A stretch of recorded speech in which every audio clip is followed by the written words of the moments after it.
Newton फॉर्मूले से speed of sound air में फाइंड हुई 280 मीटर पर सेकेंड, या किसी भी गैस में,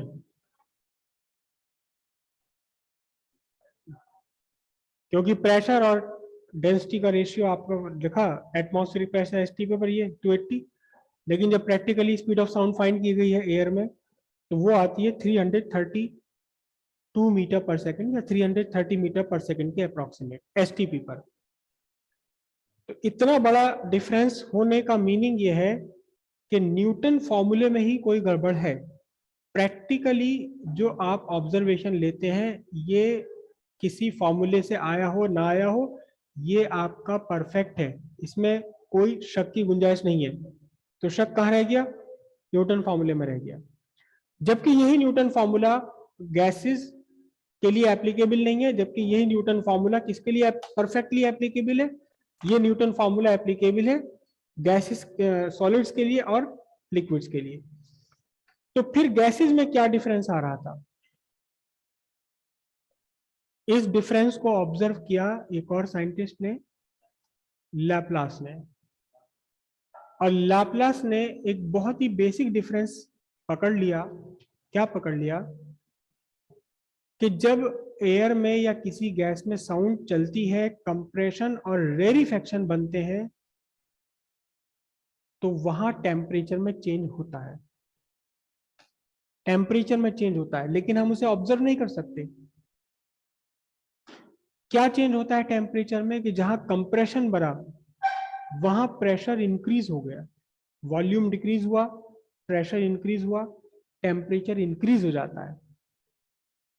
जब भी आप किसी गैस पर वर्क करके उसका वॉल्यूम डिक्रीज करेंगे, प्रेशर इंक्रीज करेंगे, तो work done by you gets converted into heat energy.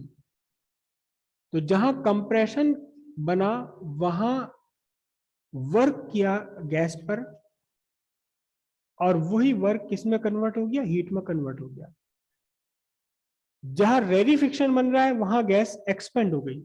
जब आप किसी गैस का प्रेशर डिक्रीज करेंगे, गैस का वॉल्यूम एक्सटेंड करेंगे, it means work is done by the gas. Expansion में वापस आ जाओ। रेरिफिक्शन बना, कंप्रेशन बना, रेरिफिक्शन बना, कंप्रेशन बना।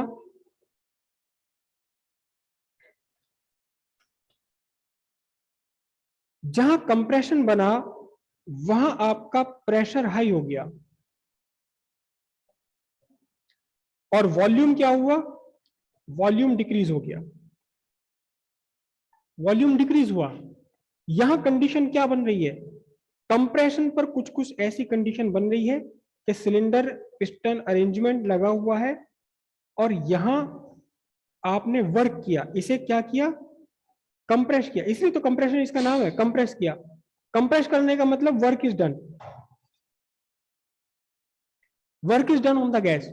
जब आपने वर्क करा तो वर्क कन्वर्ट हो गया, किस में कन्वर्ट हो गया? हीट में कन्वर्ट हो गया।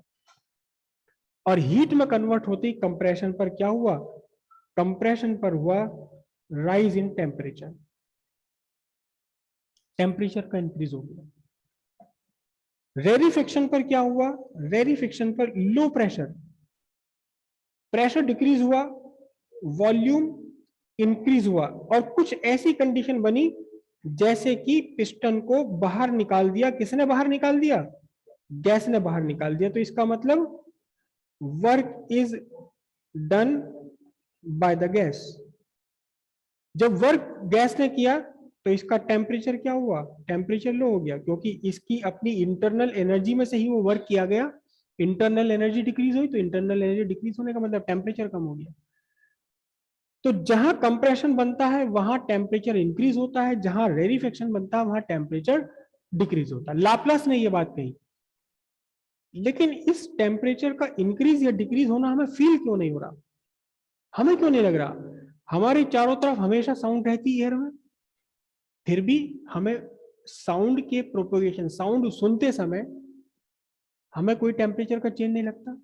उसका रीजन ये है कि एक ही पॉइंट पर अगर अभी कंप्रेशन है तो with in fraction of second वहां रेरिफिक्शन बन जाएगा। अगर किसी हमारी जो नॉर्मल हमारी जो साउंड है, हमारी जो बात करने की ह्यूमन वॉइस है, इसकी फ्रीक्वेंसी लगभग 3000 हर्ट्ज के आसपास होती है, वेरी करता है पर्सन टू पर्सन, अप्रोक्सीमेट 3000 पर 3000 हर्ट्ज। मतलब एक सेकंड में जहां कंप्रेशन बना हुआ था वहीं रेरिफिक्शन बन गया। कितने टाइम में बन गया? 1/3000 सेकंड में। फिर अगले 1/3000 सेकंड में फिर कंडीशन बदल गई। तो कंप्रेशन और रेरिफिक्शन का फॉर्मेशन, टेम्परेचर का बढ़ना और वापस घटना इतना तेज है जिसे हम फील नहीं कर सकते, इतने शॉर्ट ड्यूरेशन के लिए है। अब इससे इफेक्ट क्या पड़ा? हुआ क्या? चेंज क्या हुआ गैस में, साउंड में क्या चेंज हुआ इससे? लाप्लास ने कहा कि सारी की सारी gases bad conductor of heat है, all the gases are bad conductor of heat. Compression बना, गैस के मॉलिक्यूल, गैस के पार्टिकल पास आ गए, हीट जनरेट हुई यहां, लेकिन सराउंडिंग तो इसकी बैड कंडक्टर है, ये हीट यहां से बाहर नहीं निकल पाई। फिर रेरिफिक्शन हो गया, यहां टेम्परेचर डाउन हुआ, यहां हीट चाहिए थी कहीं बाहर से आने के लिए, लेकिन सराउंडिंग तो बैड कंडक्टर है, वहां से हीट नहीं आ पाई। There is no exchange of heat. और अगर एक्सचेंज ऑफ हीट नहीं है तो फिर क्या है ये कंप्रेशन और रेरिफिक्शन का बनना क्या है? ठीक है, कर लीजिए इसे, बल्कि हेडिंग डाल दीजिए, उसमें लिखिए आप हेडिंग में,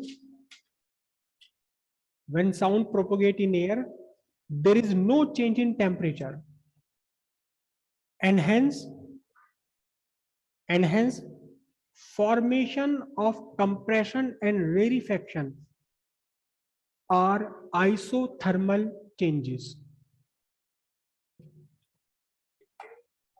उसके बाद आपने ये सब करना, at constant temperature PV equals constant, differentiate किया तो P equals dP by dV निकल कर आया। dP by dV it is the modulus of elasticity at constant temperature, तो मैंने इसको लिखा EI आइसोथर्मल। ठीक है, dP ये पूरा आ गया, तो EI इज इक्वल टू कितना बना? Isothermal elasticity is equal to pressure. Newton फॉर्मूले में सब्स्टिट्यूट किया आइसोथर्मल इलास्टिसिटी को प्रेशर से, और एसटीपी पर प्रेशर आपका होता है, ये नॉर्मल प्रेशर है, एटमॉस्फेरिक प्रेशर है 1.013 इंटू 10⁵ न्यूटन पर सेकेंड। कहीं कहीं किसी बुक में इसे 1.015 भी लिखा हुआ है, वो भी ठीक है, कोई बहुत बड़ा डिफरेंस नहीं है। ठीक है, डेंसिटी एयर की हो गई, सारी वैल्यूज यहाँ आपने सब्स्टिट्यूट की, पता लगा V इज इक्वल टू आया 280 मीटर पर सेकेंड, लेकिन प्रैक्टिकली कितना है? 332 मीटर पर second approximately. The value of speed of sound obtained from Newton's formula shows a large difference from the value practically observed. Hence, Newton's formula seems to be invalid for speed of sound in air or gas. अब heading डालिए Laplace correction. Laplace suggested that formation of compression and rarefaction are adiabatic changes, since formation of compression and rarefaction are fast processes and the gases are bad conductor of heat. Therefore, there is no exchange of heat during the formation of compression and rarefaction, and hence the processes are adiabatic change. Therefore, the velocity of sound in air or gas must be V equals square root of EA by rho. Where EA is adiabatic elasticity of gas. ठीक है, उसके बाद आपने ये सब करना during adiabatic change, T V to the power gamma remains constant, differentiate किया, और यहां भी वही आया जो पहले आ रहा था, DP divided by DV by V. This is the modulus of elasticity, और क्योंकि आपने एडियाबैटिक के लिए किया है तो this whole is the modulus of adiabatic elasticity, मतलब DP DV by V it is modulus of adiabatic elasticity. और ये किसके इक्वल निकल कर आई, gamma P. Gamma modulus of elasticity adiabatic conditions में आपने रख दिया गामा पी, सारी वैल्यूज आपने कैलकुलेट की। Air which is the mixture of diatomic gases, तो एयर के लिए गामा की वैल्यू 1.4 है, सब्स्टिट्यूट करी 331 मीटर पर सेकेंड आया, which is very close to the value obtain practically. ठीक है, कीजिए।